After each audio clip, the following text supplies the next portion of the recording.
In the late summer of 1944, somewhere deep inside the heart of the collapsing Third Reich, word started bouncing through Luftwaffe briefing rooms like wildfire. The Americans had rolled out a long-range escort fighter called the P-51 Mustang. And it wasn't just causing trouble, it was rewriting the damn rule book. German pilots whispered about it like it was some kind of ghost in the sky, a silver blur that chased bombers from England all the way to Berlin without breaking a sweat.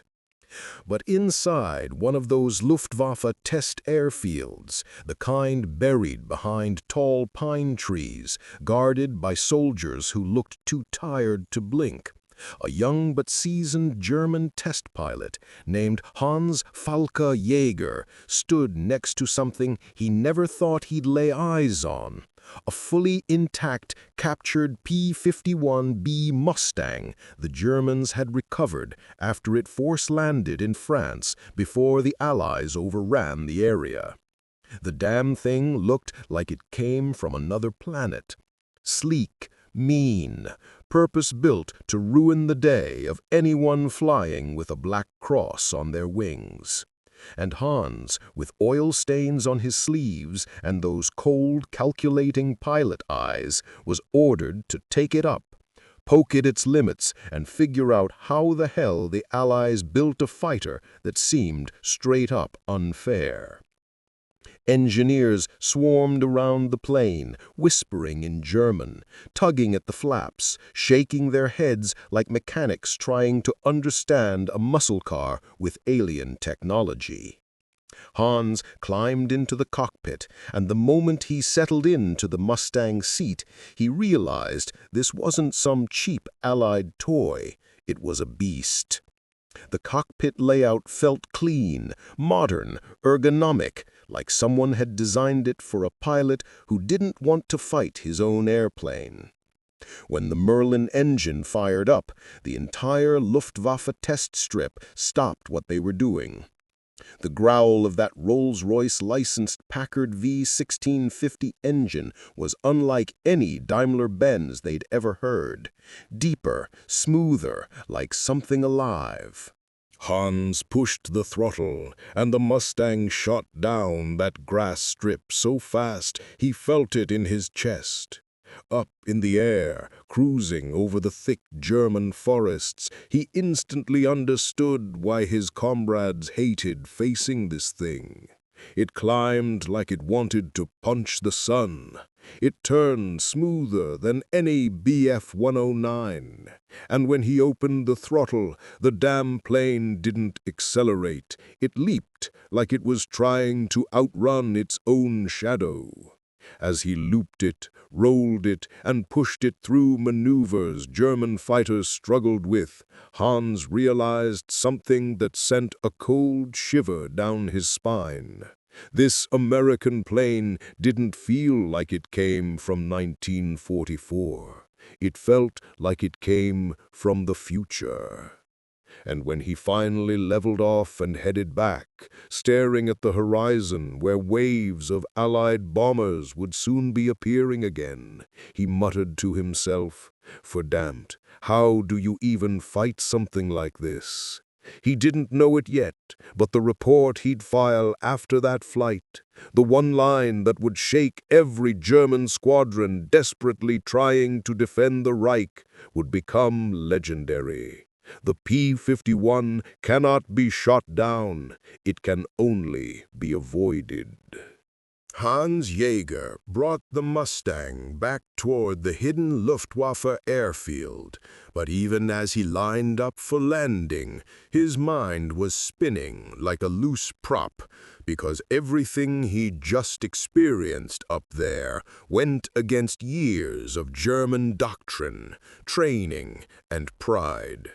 This plane didn't fight like a Bf-109 or an FW-190.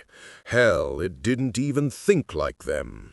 When the Mustang touched down and rolled across the grass, kicking up dust clouds behind it, the ground crew rushed in like it was some captured treasure from a foreign kingdom. Hans popped the canopy, climbed down, and wiped the sweat off his forehead. Not because the flight had been scary, but because he knew he had just flown something that changed the entire war. His commanding officers strode up, notebooks ready, expecting the usual technical babble. Climb rate, stall behavior, turn radius. Instead, Hans just stared at the aircraft for a long second, like he was trying to find the right curse word to sum up the impossible. Then he said, "Gentlemen, this thing flies like it wants to live forever."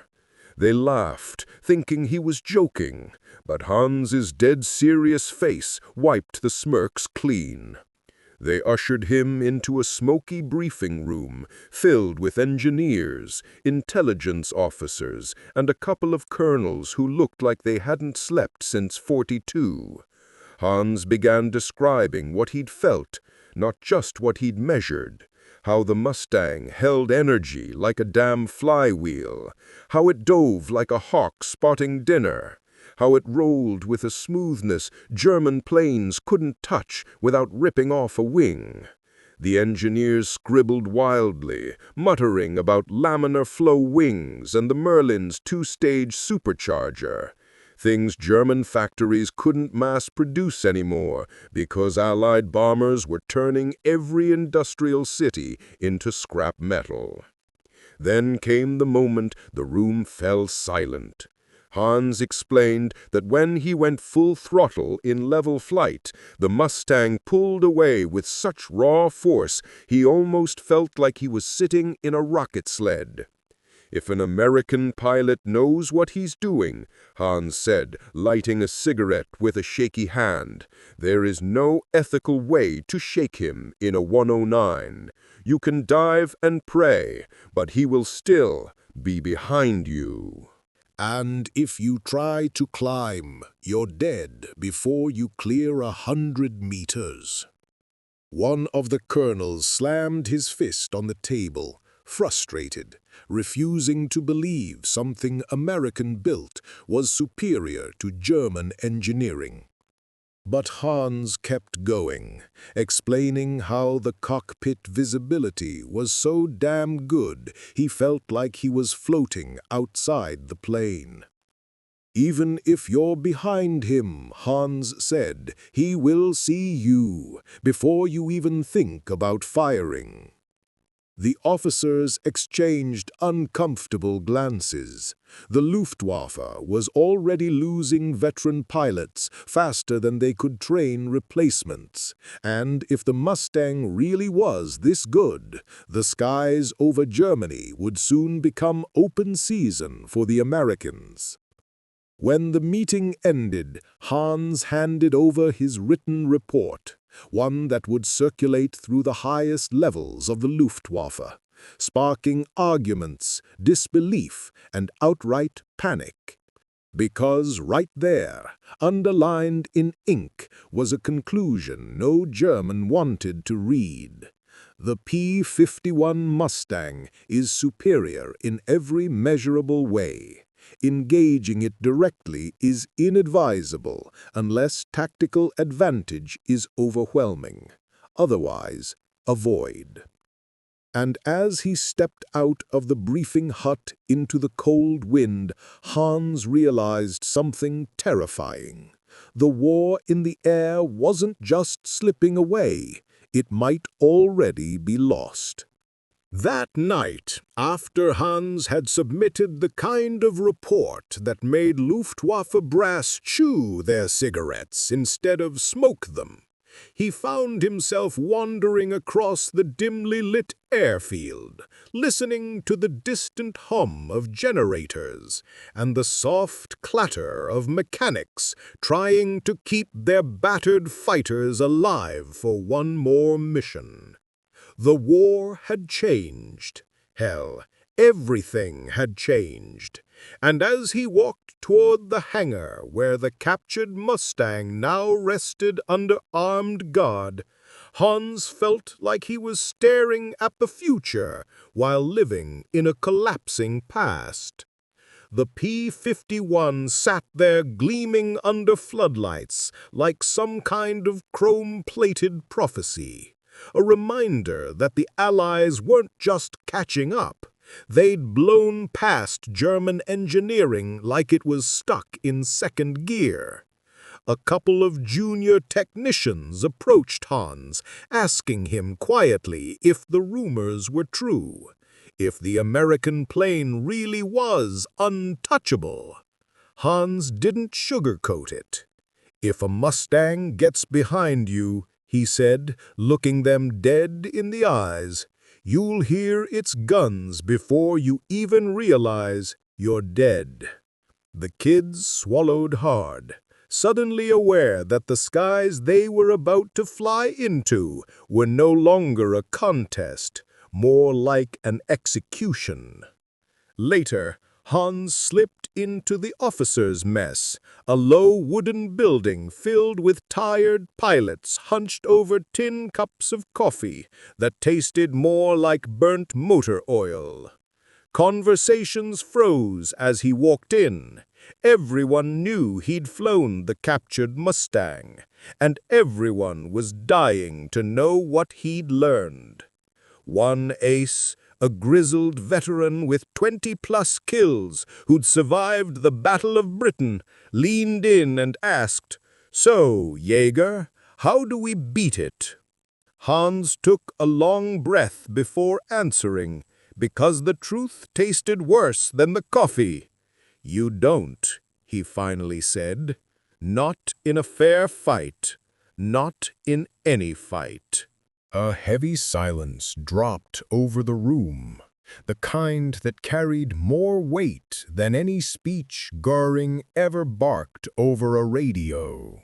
One younger pilot slammed his cup down, insisting that German spirit could overcome American machines. But Hans shook his head. "Spirit doesn't outclimb a Mustang," he said. "Courage doesn't outrun a Merlin engine." The officers stared at him like he had just announced their own funerals, and in a way he had. And then, as if summoned by the tension itself, a low rumble drifted through the window, distant engines echoing across the sky.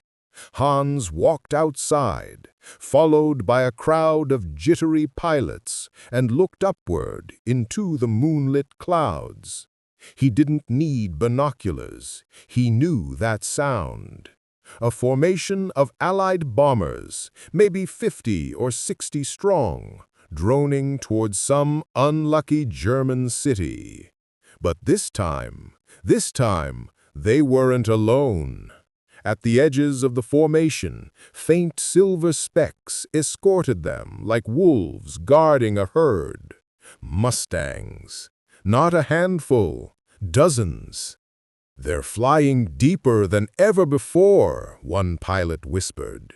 "Yeah," Hans said quietly, "and they'll make it home, too." And that's when reality hit everyone at that airfield like a gut punch. Because for the first time in the entire war, the Luftwaffe wasn't facing tired bomber escorts that ran out of fuel halfway across Europe.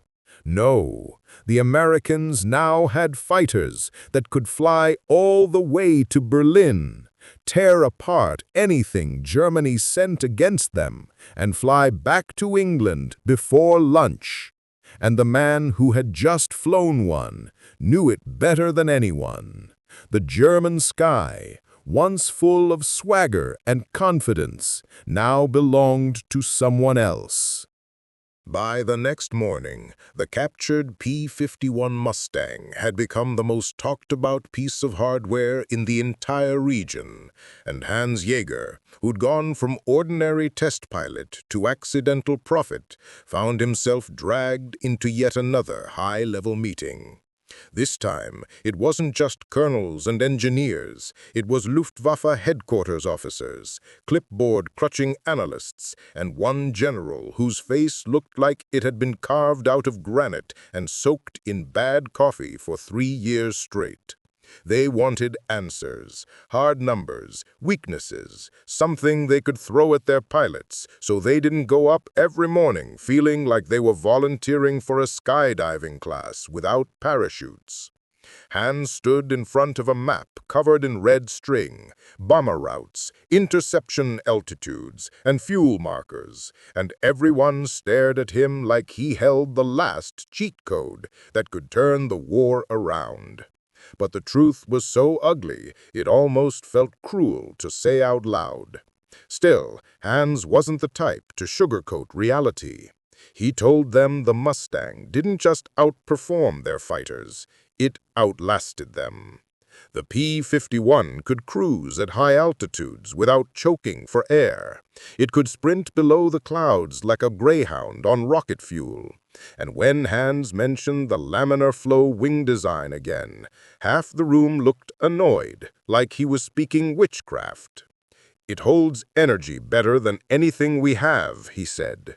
"You dive, the Mustang dives faster. You climb, the Mustang climbs longer. You turn, the Mustang just watches you bleed speed and then kills you." The general growled, demanding to know what the hell German engineers had been doing for 4 years.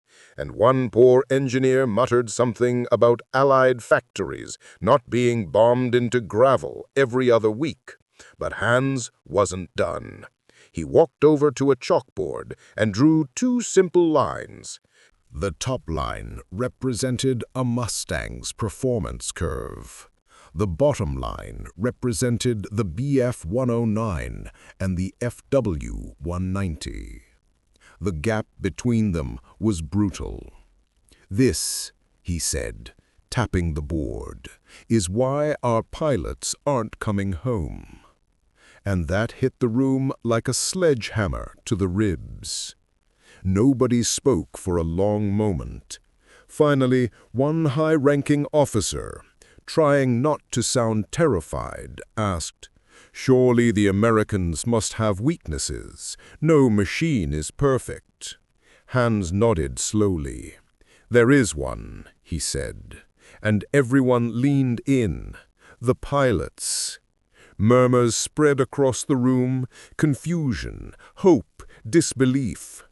Hans explained that while the Mustang was a monster of a machine, not every American pilot flying it was a seasoned killer. There were rookies, cocky kids, pilots who relied too much on the plane's advantages and forgot the fundamentals. But, Hans added sharply, those are the exceptions. Most of the American airmen know exactly what they're sitting in, and they fly it like they stole God's personal chariot. The general rubbed his forehead, exhaling hard enough to fog the window. "So what do you recommend?" he asked. Hans hesitated, because what he was about to say was the kind of advice that went against every instinct a fighter pilot grows up with. "Avoid them," he said quietly. "Hit the bombers, break the formation, run before the escorts pounce." The general stared at him like he had just told them to surrender. But Hans held firm. "If you tried to dogfight with a Mustang," he said, "you're already dead. You just haven't hit the ground yet." The meeting ended not with shouting, but with a suffocating silence, the kind that told everyone the truth. The Luftwaffe wasn't fighting for air superiority anymore. It was fighting for survival. And standing outside afterwards, lighting another cigarette with trembling hands, Hans realized that by flying the Mustang, he hadn't just tested an enemy aircraft. He'd seen the future of aerial combat, and the future didn't have an iron cross on it. Over the next few days, Hans became something he never expected to be during wartime. A man everyone wanted answers from, but nobody actually wanted to hear. Every squadron within flying distance sent a representative to speak with him. Pilots with thousand-yard stares, rookies still smelling like boot camp, grizzled veterans who once bragged about dogfighting Spitfires over the English Channel.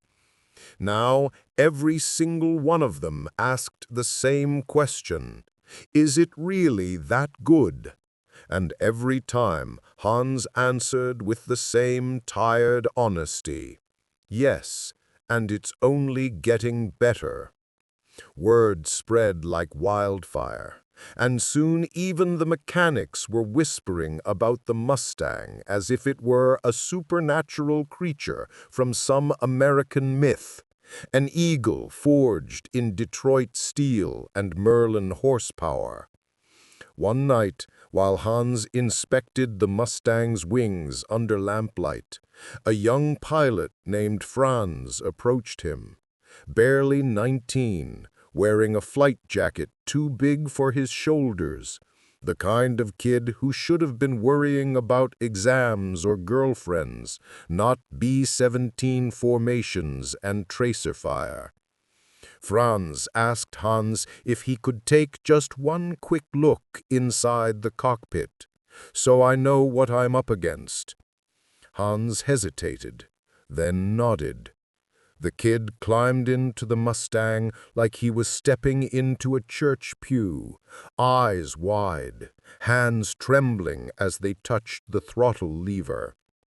"It feels different," Franz whispered, and Hans simply replied, "That's because this plane was designed by people who believed they could win." Franz looked confused. Hans clarified, "We are flying what we can still build. They are flying what they dreamed of building." The kid didn't say anything after that. He just climbed out, suddenly older than he had been 5 minutes earlier. The next morning, alarms howled across the base. Radar stations reported another massive bomber stream heading toward Germany.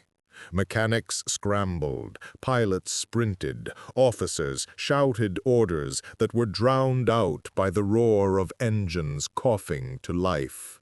Hans, still in his flight suit from test operations, watched as squadron after squadron raced to intercept. He knew exactly what they were flying into. He also knew exactly what would be waiting for them there. An officer ran over, breathless, asking Hans if they should deploy the captured Mustang for one more test run. "Maybe we can learn something new." Hans looked toward the Mustang and felt a strange chill. He had already learned everything he needed. Flying it again won't change what's coming. Not today. Within half an hour, the sky above the base was empty except for fading engine echoes. And then the silence came. A heavy, grim silence. Everyone waited for the familiar sound they knew by heart, the sputtering engines of returning fighters limping home, shot full of holes, pilots bleeding but alive. But this time, nothing. Not a single 109 or 190 returned in the first hour, not in the second. Mechanics stood frozen, tools in hand. Officers checked their watches. Hans stared at the horizon like a man waiting for ghosts. Finally, near dusk, a single FW-190 staggered back, smoke pouring from its cowling, landing gear barely holding together. When the canopy opened, the pilot, bloodied, trembling, didn't say anything at first. He just climbed down, looked Hans dead in the eyes, and whispered, "They were waiting for us. Dozens of them. The silver ones, the fast ones. We didn't stand a chance." And then he collapsed. Engineers rushed in, medics hauled him away. Officers began shouting into radios, but Hans remained still, staring into the fading light, because he already knew what the pilot had seen. Mustangs. P-51s. The same machine he had flown days earlier, now unleashed in full force. A wave of American steel that had finally come to claim the German sky. And in that moment, Hans realized the Luftwaffe's worst fear had arrived. Not someday, not soon, but now. The P-51 wasn't just a fighter. It was the executioner. In the following days, the Luftwaffe airfield transformed from a place of confidence to a graveyard of unspoken truths. And Hans Jäger felt the weight of reality settle on his shoulders like a steel overcoat. He spent hours staring at the captured Mustang, the very machine that had shown him the future. A future where German aces were no longer pings of the sky, but prey hunted by silver predators. Reports came in from across the country. More bomber raids, deeper penetrations, heavier escort coverage, and the same chilling phrase repeated again and again. The Mustangs arrived before we even saw them. The German High Command tried to rally the fighter units, ordering desperate tactics, suicide climbs, formation breaks, but nothing changed. The P-51s shredded anything sent against them. And the Luftwaffe, once the terror of Europe, was now running on fumes, hope, and whatever scrap metal could still take flight. One morning, Hans was summoned to the hangar where the Mustang was kept under tops. A general stood there, looking like a man carrying the last page of a doomed chapter. "We've decided we're burning it," he said, pointing at the plane. Hans froze. "Burning it?" he repeated. "Why?" The general sighed. "Because if the Allies reach this airfield and find it intact, they'll use it to prove how thoroughly they've beaten us. This is the one piece of evidence we don't want them to have." Hans stepped closer to the Mustang, placing his hand on its cold metal skin. He had flown it, fought it, and in a strange way respected it. Destroying it felt like destroying a symbol of what was possible, of what Germany failed to build, and what America had perfected. But orders were orders.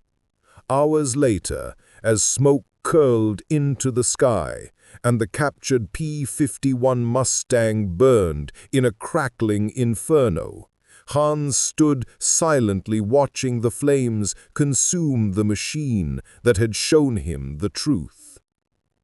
The war was ending. Maybe not today, maybe not tomorrow, but it was ending. And the Mustang had been the herald. Weeks later, as American forces swept across Germany, Hans surrendered with the rest of his unit. When he saw P-51s flying overhead, gleaming, confident, unchallenged, he felt no anger, only understanding, because he had flown one. He knew why the sky belonged to them. And years after the war, when he told the story of that test flight to his children, he always ended it the same way. I flew many aircraft in my life, but only one felt unbeatable. And he never forgot the line he wrote in his report, the line that became legend. The P-51 Mustang cannot be shot down. It can only be avoided. Thanks for watching, folks. If you enjoyed this story and the journey we took through the skies of World War II, make sure to hit that like button and drop a comment. Tell me what story you want to hear next.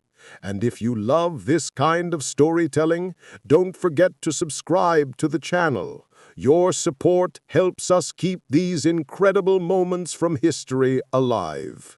Until next time, stay curious, stay sharp, and I'll see you in the next story.